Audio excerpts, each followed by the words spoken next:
With me today are the gentlemen from AutoNation Toyota Irvine. We've got Ephraim and Steve here today, and it's warming up, guys, right?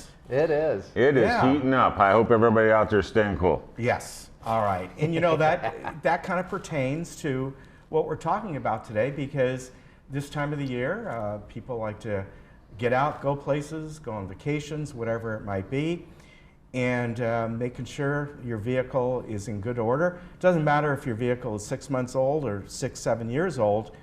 You know what? You want to have something that you can rely on. Now, of course, with Toyotas are pretty darn reliable, but still, they need a little maintenance, a little checkups, right? And you know, Ken, to your point, that's a good thing. That's why we offer the pit stop, because people don't bring their car in a lot, right? They're not driving a lot, but when they do want to go out, we offer that pit stop for them to come in. The weather is getting extremely hot. When these people start their cars up now, the bottom line is that they're going to see lights, they're going to see indicator lights and stuff that come on that maybe they haven't seen before. Yeah. So it's a good thing if they do see these things, make sure they don't panic, number one. Make sure too, if they do come on, they get themselves to a safe spot where they can pull over. A lot of times if they just restart the cars with the electronics in them, those lights will go out. But it's also a good point to take the car in and have it looked at, just to have it checked to make sure that there isn't a problem with it. And don't wait for something to happen. Right. Because if when a battery light comes on, especially with the heat that we have, a lot of what we're seeing right now is a lot of battery indicator lights coming on. And it really doesn't mean the battery's failed, and it really doesn't mean you have an alternator problem. What it is it's a processor's just gotten hot, and so that car just needs to be restarted. Yeah. It needs to relearn itself, and you bring it in, and we'll go through the initialization on it, and then you're all set and ready to go. Yeah. It oftentimes isn't something severe. But what we were just reminded of outside by Constance is that something simple like that can create all this anxiety. Right. She's like, oh my gosh, is the car going to just stop in the middle of the road? Am I going to be driving and it's just going to leave me right? And instead, you know, if the car is driving safely, get to somewhere safe, and then cycle it off and turn it back on. And if the light stays on, drive to our place. You know what's different today compared to years ago? He may not remember because he's a young guy. Oh, come on. He's a young guy. He's a young guy. But years ago, you didn't know too much what was going on with your car. Yeah. Nowadays, that car is monitoring itself constantly. You can imagine if our bodies did that every day, you'd be like, hey, your blood pressure's up, this is down, like that. But the car is, with all the electronics, all the diagnostics is doing this. So we do get more information, but it doesn't mean that the average person really might not know. And you know, one thing I've had even on my car is sometimes the tire pressure. That's right. Well, a lot of times it's just because it's cold. During the wintertime, it's going to show it's maybe a bit lower pressure. During the summertime, it might show a little bit higher pressure. So sometimes it's nothing more than it's just the conditions outside. Mm-hmm. That's correct. You know, so we have a lot of, we had one yesterday where the customer had come in and again, tire light was on, tires down a couple pounds. Right. So we go ahead and we'll check that out in our pit stop, make sure that everything's good for the customer and that he's on his way. But with the expanding and contraction and the heat and everything, these low profile, low resistance running tires will actually change tire pressure, and it happens quite often. So we see it happen sometimes every third day on the car. So we have to, you know, give the customer the knowledge and let him know what's going on with the tire. Right. And then the variations, as you're talking about, just with the weather, can be 3 to 5 pounds, and we're already going to lose about 2 or 3 pounds minimum a month anyway, and when you don't check it for a couple months, you got to be careful. And that's why, you know, not having that available anymore at the gas station, or even something we're even willing to do, just come in. Right. And so that's what I think we always want to remind our local area neighbors, is that that's all we're there for. Yeah.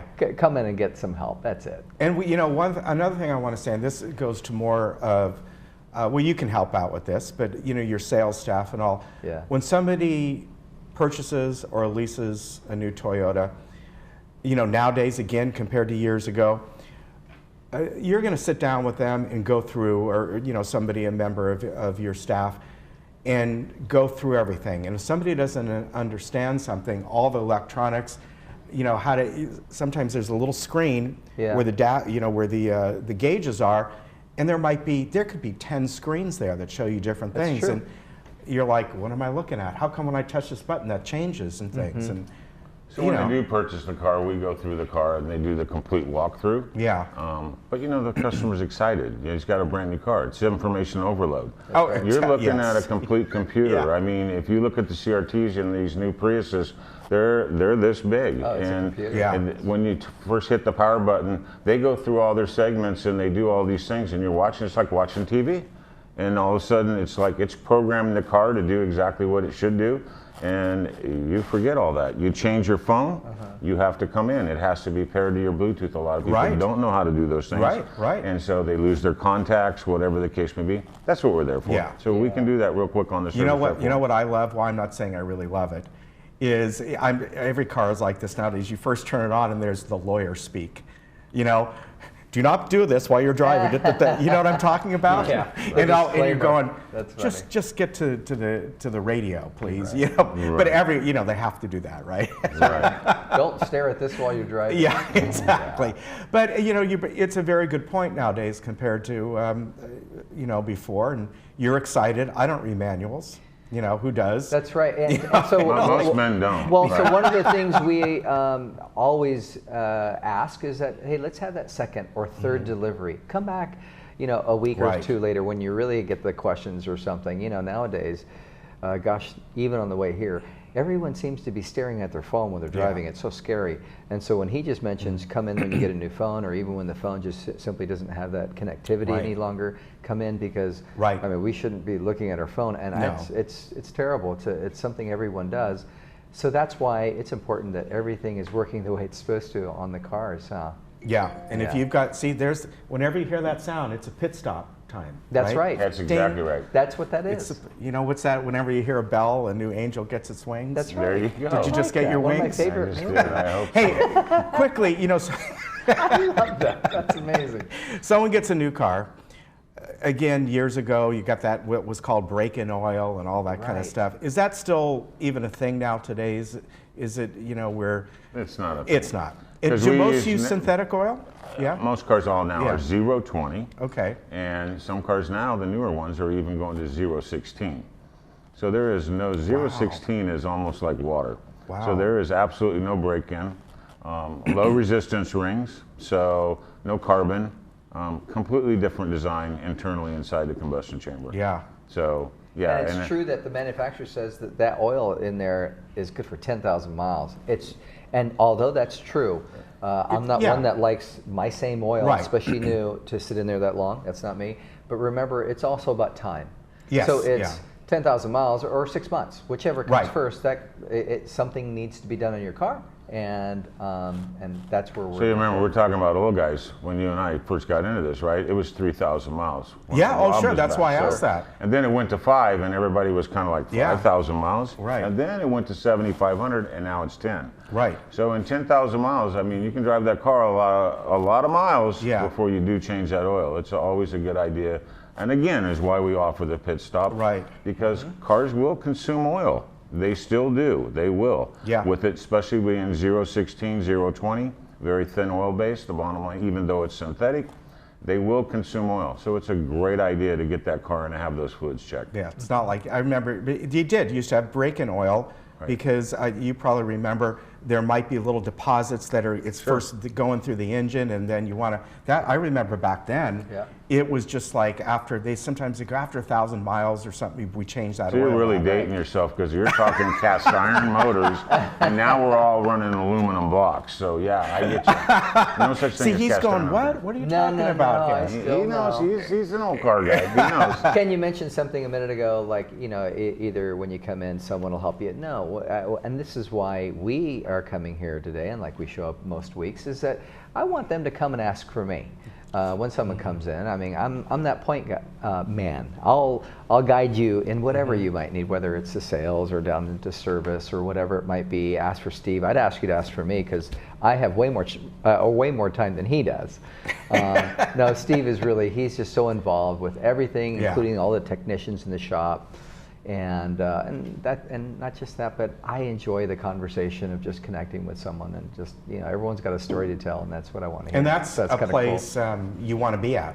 Yeah. Seriously, especially when It you're is. buying or leasing a new vehicle, a used vehicle, whatever it might be.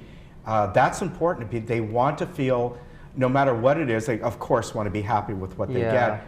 They want to go away from there going, you know what, that was a nice experience. Those That's were cool. nice people. That's It right. felt like they weren't just pressuring me to buy something. Right. They wanted to connect me with the right product. Yeah, That's and what and so counts. when you were just mentioning a moment ago, I thought you were going to say, because when you come in and see me, and if you have a notion to just get some information, get some, how much would this be, and if I thought about leasing as opposed to buying it, or what, there's several different ways. Not every one way makes sense for everybody. No. Let's print all those options and choices. We'll speak to them and then make sure that we have understanding, and then fold them up, put them in your pocket. Sometimes when you're making a decision that big, you need to think about it. Yeah. And that's what's different, because most, Right. you know, in the car business and car dealers, and hey, let's do it now, and I'm not into that. Because Yeah. sometimes you got to think about it, and if the light doesn't turn on or something doesn't make sense, then say no. Right. Because yeah, it's not about, you know, us doing something that only benefits us. It's got to make sense. Yeah, And so it does. this is the It difference does. between, in my opinion, just neighborhood guys that are just doing the right thing. That's Yeah. it. Very good. Always good to see you guys. Yep. It's great to be here. And remember, they are just right down the road there, AutoNation Toyota Irvine. Of course, you can go online and find out all kinds of information. You can make a service appointment. You can see what's available on the lot. If you're interested in a new or used vehicle, it's all there. But best of all, go down there, say hi to these guys. Well, say hi. Steve might be a little busy, but you can still wave. Real quick, just so you know, you don't need an appointment to make that You pit don't. Oh, stop. that's good. Just- That's We a have really good 16 thing We to have say. 16 advisors. They all know what to do, how to perform them. So they can just come down. It is literally, we'll have you in and out of there in 15 minutes. It'll Yeah. take you All right. longer to get there than it will to even do it. All That's right. right. Thanks, No guys. appointment needed. Thank We'll you, see you Ken. next time around. Take Okay. care. Thanks, Ken. Thank you. All right. Awesome. Take care. We'll be back.